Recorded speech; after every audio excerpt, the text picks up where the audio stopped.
everybody. I'm Natasha Kirchuk, and thanks for joining us for ILTV's weekly program, One-on-One with Alan Dershowitz.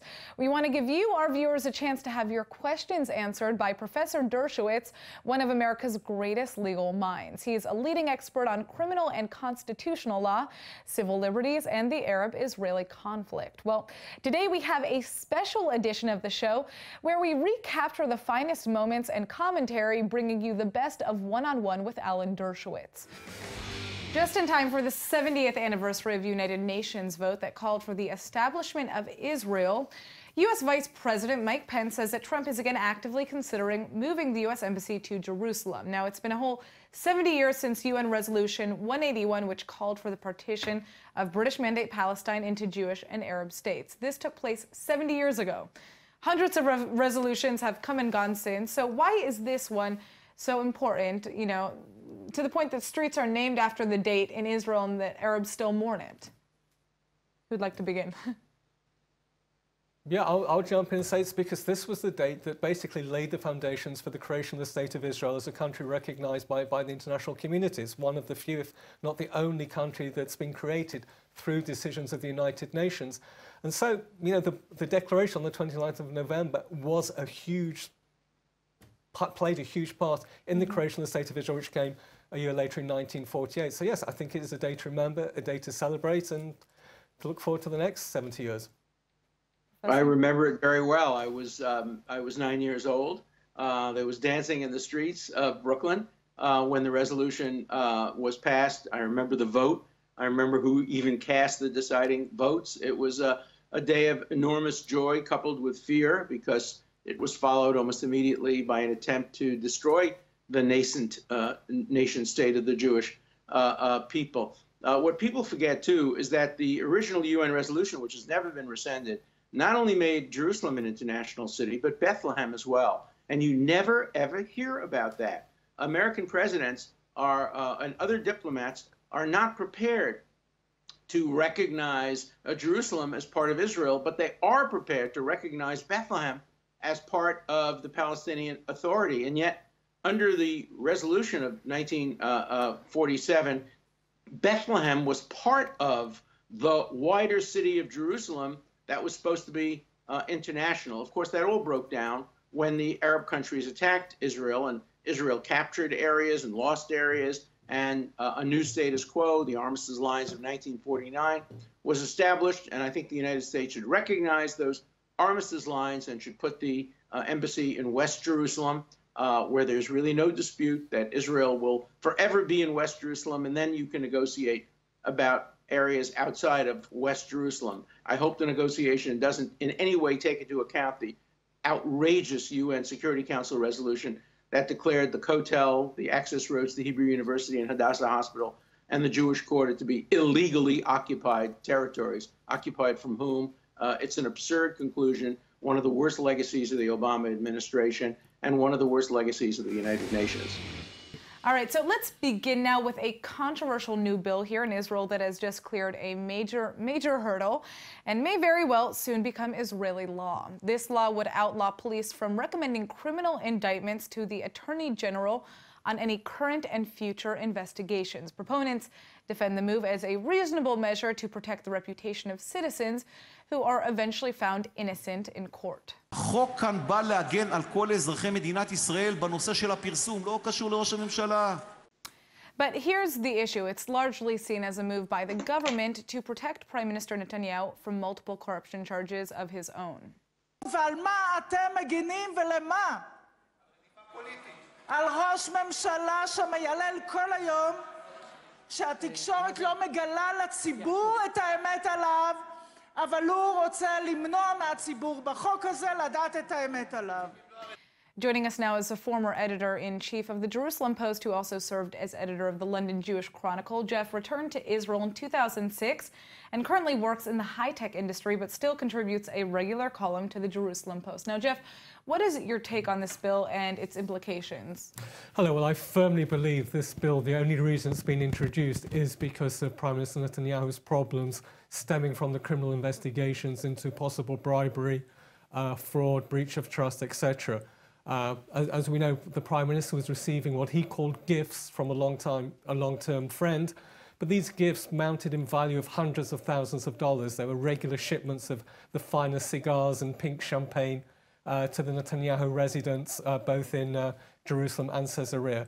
And the suspicion is that in return for receiving such munificence, then Prime Minister Netanyahu went and made certain efforts for his friend, Arnold Milchan, a famous US Hollywood producer, also an Israeli citizen, and an Israeli businessman with interests in Israeli media. So the issue is, should Prime Minister Netanyahu have been receiving presents from somebody of Mr. Milchan's stature? And if that was permissible, what about the scale of the presents? At a certain point, me sending you a bottle of wine as a thank you for this interview is one thing. If I was sending you a crate of wine every week, you might think something different. Professor, what is your response? Well, I'm generally against the use of the criminal law to undo elections. I have a piece in today's New York Times, the lead op-ed, talking about the dangers of criminalizing political differences. I would favor a law in the United States. We have such a law. I would favor a law in Israel that says that there can be no prosecution of a sitting prime minister except for the following very, very serious crimes, and then a list of crimes like murder and treason and rape. That all other crimes, the statute of limitations has to be extended, but any prosecution has to await until after the prime minister leaves office, so we don't then encourage political enemies to target political figures in an effort to undo elections. I'm also in favor of not allowing leaks or reports to be issued by police investigators as to the nature of their investigation. I think there should be only a decision by the Attorney General whether to prosecute or not to prosecute, but Israel is so filled with leaks, many of them illegal, that it really influences and affects the way in which governance occurs. In the United States, it creates problems of separation of powers. In Israel, of course, you have a unitary government without separation of powers. And the answer, of course, if you think a prime minister is doing wrong, you simply have a vote of no confidence. You can have investigations by the Knesset, political investigations. That's appropriate. But the over-criminalization of political differences, I think, is a mistake. And I think you always have to ask yourself, what would people do if the shoe were on the other foot? If this were a Labor prime minister, and it was Likud that was generating the investigation, would the arguments be the same, or would people be making the opposite arguments? We have that in the United States. Hillary Clinton is being investigated as well, and all the people who are in favor of investigating Trump are against investigating Hillary Clinton, and vice versa. That's the danger of using the criminal justice system and weaponizing it and targeting your political enemies. I think that happens in Israel. I think it's happening in the United States. I think it's dangerous in both democracies. Turning now to an entirely different animal, North Korea. The East Asian country has just announced that it has successfully tested a new type of intercontinental ballistic missile that can reach the United States, meaning that Pyongyang has achieved its mission of becoming a nuclear state. Now, the Hwasong-15 missile was launched in darkness and landed in Japanese waters, but allegedly flew higher than any other missile the North Korea had previously tested. Now, Jeff, my question for you is, how do you believe the United States should be reacting to this? Well, it's a huge problem. First of all, I don't want to say whether North Korea has actually made that jump to become a nuclear power. I think it's too early to say. And also, I have to admit, having no expertise as to what that particular point is where it becomes a point of no return. But the issue for the United States that it has to decide is, what approach does it want to take? And does it want to avoid the worst outcomes and just go for the least bad? Or is it prepared to say, you know what, we're prepared to go to war on this? Because if it's not prepared to go to war on this, and I'm not suggesting for any immediate reason that it should declare war right now, if that's not going to be the case, then what are the least bad outcomes, and how does the United States engage the international community to ensure these least bad outcomes are the ones that finally come ahead? Professor? Well, I think this is not about North Korea at all. I think this is all about Iran, and it's all about how to make sure that 10 years from now, we're not facing this crisis with Iran. Iran already has the capacity to deliver nuclear weapons. And once the Iran deal terminates, as it will in 8 or so years, they will be allowed to spin centrifuges sufficient to create a nuclear arsenal capable of reaching all over the world, and certainly capable of reaching American allies in the Middle East and in Europe. We have failed with North Korea. We failed with Pakistan, and we can't afford to fail with Iran, because the big difference is North Korea is not hegemonic in its interests. It just simply wants to survive. It's creating a nuclear arsenal in order to prevent it from being destroyed and the regime toppled, whereas Iran has hegemonic interests, which they've already manifested from Lebanon to Syria to parts of Iraq. And clearly they have their eyes on the Gulf states and the Sunni Arab world. And so whatever we do with North Korea has to be done with an eye to Iran. The goal has to be to make sure Iran never becomes North Korea, because, as our guest has said, once a country becomes a nuclear power, the options are extraordinarily limited. Remember, too, that Iran has developed bunkers and underground facilities which would make it almost impossible to destroy its nuclear capacity simply from the air. North Korea is much, much more vulnerable. So North Korea will be dealt with one way or another. Indeed. What do you think needs to happen, though, Professor? I mean, in this given moment, what should the American government be doing? How should the American government be responding? The American public should be prepared. The American government should be prepared to wage a tactical war to destroy the nuclear weapons, but they shouldn't do it except as an absolute last recourse. But North Korea has to know that if they continue to provoke the United States, you never know what's going to happen. We have a president who is unpredictable. That's a double-edged sword. Unpredictability has its vices, and it sometimes has its virtues. I think it's far too early at this point to mount a preemptive attack on North Korea's nuclear facilities, because we don't know what the implications are going to be. It could be devastation for South Korea, for millions of people in South Korea. It could also be devastation for allies in Japan and other countries in the region. So I think we're stuck. There's no good answer for North Korea, and containment coupled with threats may be the best we're going to do, but I think we have to make sure we don't repeat the mistakes of North Korea and Pakistan with Iran. We've already made mistakes, but they're retrievable. If the United States were to announce, as it should, that it's American policy that Iran will never, ever, under any circumstances, be allowed to develop nuclear weapons or sufficient centrifuges to be able to transfer from civilian to military, that would be a very good first step. As you know, we are marking many historic events this year, from the 100th anniversary of the Balfour Declaration to the 70th of Israel. And perhaps one of the most interesting events this month is the 40th anniversary of Egyptian President Anwar Sadat's courageous trip to Israel. This was a game changer in the history of our region, because Sadat was the first Arab leader to break the cycle of wars between Israel and its neighbors. The Knesset has just held a special event commemorating Sadat's speech from the podium of Israel's parliament. And all of the speakers are stressing the importance of the 40 years of peace with Egypt that have withstood wars Israel has fought in Lebanon and in the Gaza Strip. Now, one of the speakers was member of Knesset Ksenia Svetlova from the Zionist Union, who serves on Israel's Committee for Foreign Affairs and Defense. So let's hear from her. Well, good afternoon, Professor Dershowitz. This is a member of Knesset, Ksenia Svetlova from the Zionist Union. What I would like to talk about is the state of relations between ourselves, Israel, and Egypt. On Tuesday, I had the pleasure to participate in a very special event at the Knesset. It was dedicated to 40 years of visit of Egyptian President Anwar Sadat to Israel and his historical speech at the Knesset. While it's obvious that our relations in military aspect are excellent, we are coordinating extremely well with the Egyptian forces now in Sinai in the battle against radical Islam. The other aspects are still underdeveloped, and it seems that they are deteriorating with every single day. I'm talking, of course, about diplomacy. I'm talking about civil society relations, trade, culture, you name it.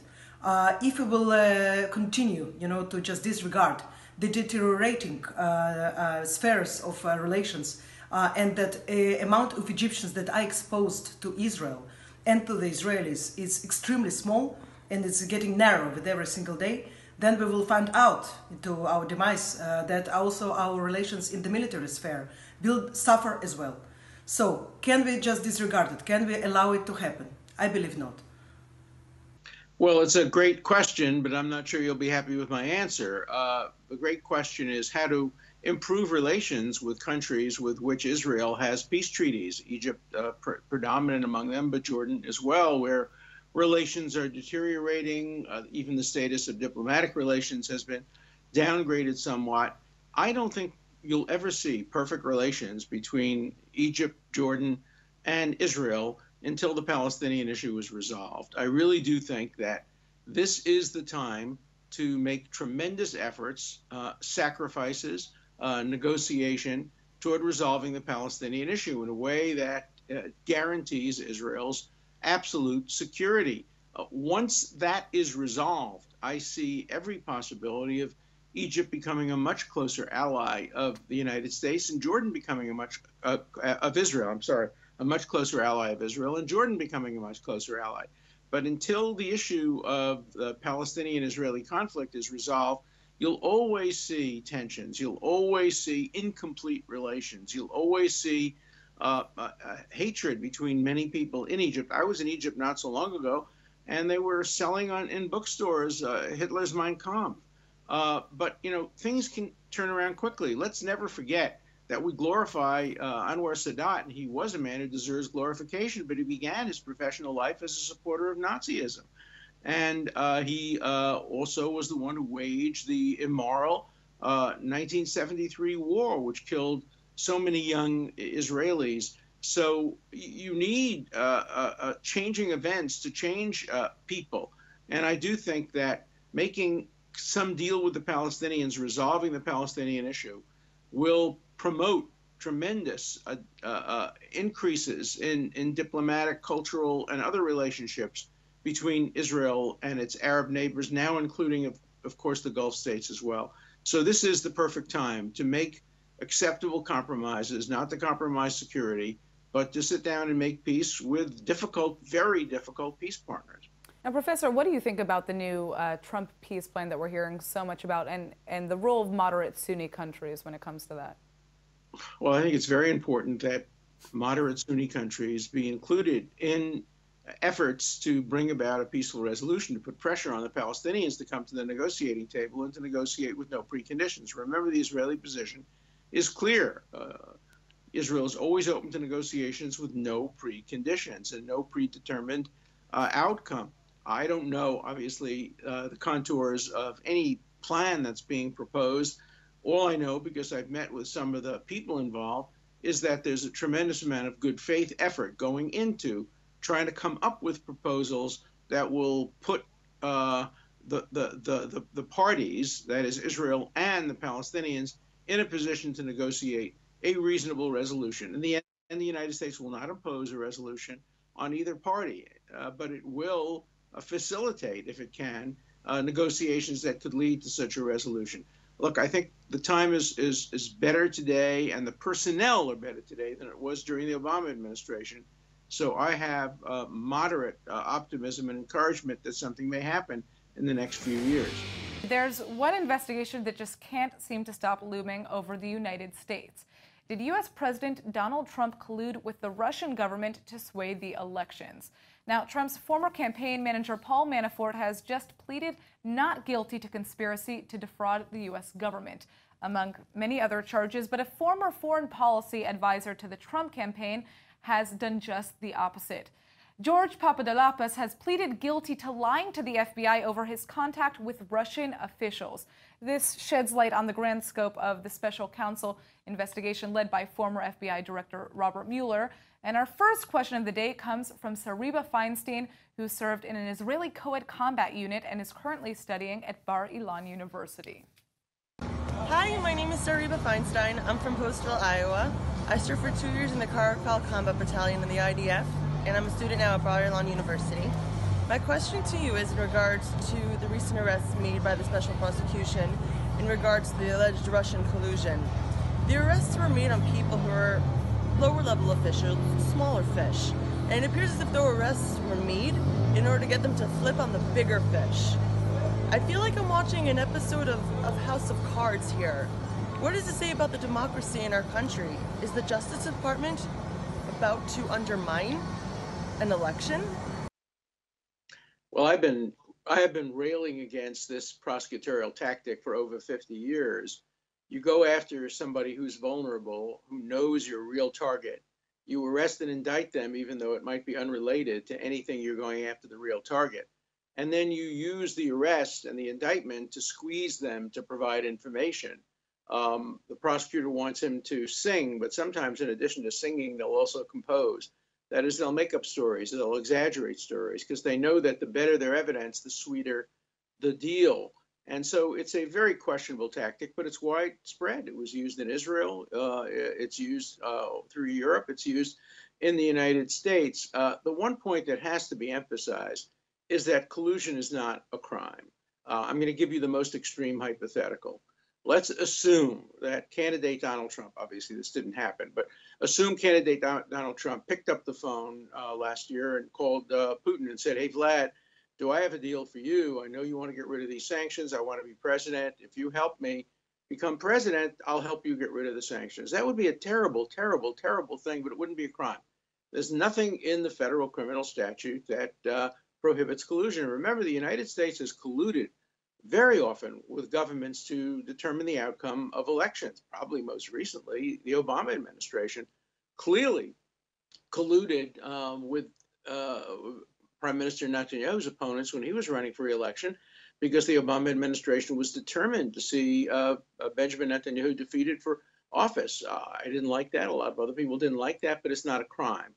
And so we have to distinguish between political sins and actual crimes. And the tactic being used by the special counsel, I don't like special counsel, I've been opposed to them no matter who they've been going after, raises real questions, because you present the prosecutor with a person with a target on his back, in this case, the President of the United States, and you give him an enormous amount of money and say, use whatever means are proper to go and get him. And the means that are proper is you go first for the lowest hanging fruit, for people who have clearly committed a crime, whether it be lying to the FBI or tax evasion, and then you squeeze them into giving you the next domino. One domino after the other falls until you get to the domino in chief sitting in the Oval Office. That's the object and that's the goal.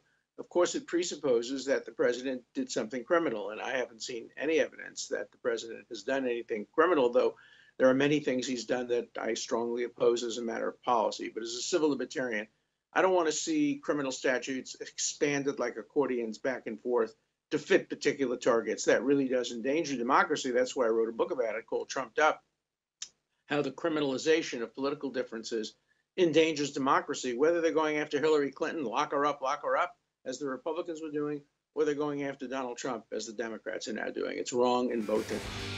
That wraps up this edition of One-on-One with Alan Dershowitz. If you'd like Professor Dershowitz to answer your questions, go to ILTV.tv or our Facebook page and submit them. We'll see you again next week.